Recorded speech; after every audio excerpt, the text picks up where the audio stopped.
সকালে পূজা আর বিকেলে দেওয়াল লিখন। বৃহস্পতিবার এইভাবেই প্রচার শুরু করলেন আরামবাগ লোকসভা কেন্দ্রের তৃণমূল প্রার্থী শ্রীমতী অপরূপা পোদ্দার।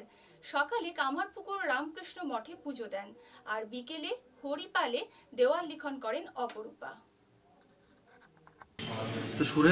লোকসভা নির্বাচনের নির্ঘণ্ট প্রকাশের পর অন্যান্য রাজনৈতিক দলগুলি সেইভাবে এখনো প্রচারে না নামলেও রাজ্যের শাসক দল শুরু থেকেই জোর কদমে নেমে পড়েছে ময়দানে।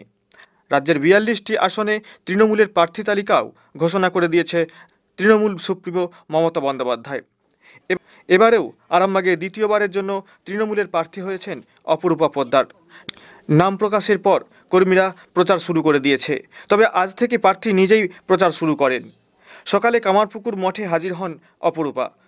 সঙ্গে ছিলেন গোঘাটের বিধায়ক মানস মজুমদার, আরামবাগ পৌরসভার চেয়ারম্যান স্বপন নন্দী সহ তৃণমূলের কর্মীরা। মঠের মহারাজদের কাছে আশীর্বাদ নেওয়ার পাশাপাশি মঠে পুজোও দেন তিনি। মঠেই মধ্যাহ্নভোজ সারেন। সেখানেই সাংবাদিকদের মুখোমুখি হয়ে জানান মানুষ মমতা বন্দ্যোপাধ্যায়ের উন্নয়ন দেখে ভোট দেবে, তবে লক্ষ্য ৪২-এ ৪২। আজকে এমনিতেই আজকে আসা বরাবর আমরা সকলে মিলেই আসি কামারপুকুরে রামকৃষ্ণদেবের এই আশ্রমে আশীর্বাদ নিতে।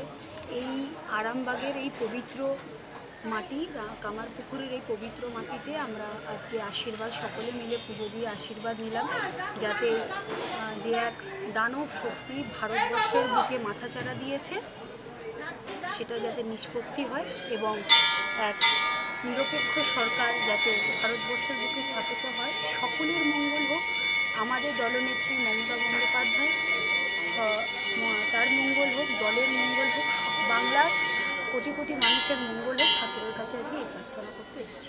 পশ্চিমবঙ্গে শান্তির বাতাবরণ 2011 সাল থেকে বিরাজ করছে এবং পশ্চিমবঙ্গে মাননীয় মুখ্যমন্ত্রী মমতা বন্দ্যোপাধ্যায়ের অনুপ্রেরণায় উন্নয়ন চলবে এবং শুধু সার্বিক উন্নয়ন নয়, সামাজিক উন্নয়নেও আমাদের সরকার মানুষের পাশে ছিল, আছে, থাকবে।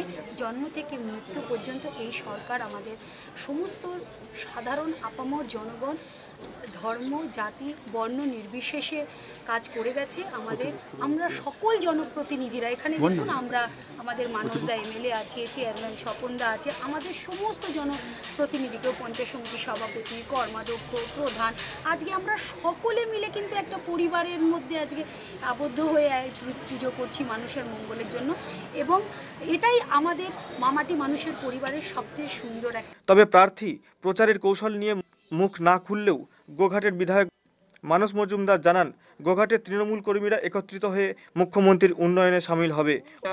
মানুষ সুযোগ সন্ধানী মানুষ, যারা আমার কাছে এসে কিছু পেতে চাইছিল, আমার কাছে এসে কিছু পায়নি, সে ভাবছে বিজেপিকে ধরলে পরে পেয়ে যাব, ওদের অনেক টাকা আছে, আছে, সেই জায়গায় কিছু টাকা পয়সা, এরকম কিছু মানুষ ঘোরাফেরা করছে। এর বাইরে কিছু নয়, যেটা আছে সিপিএমেরই আছে, লড়াই আমাদের সিপিএমের সাথে, বামফ্রন্টের সাথে।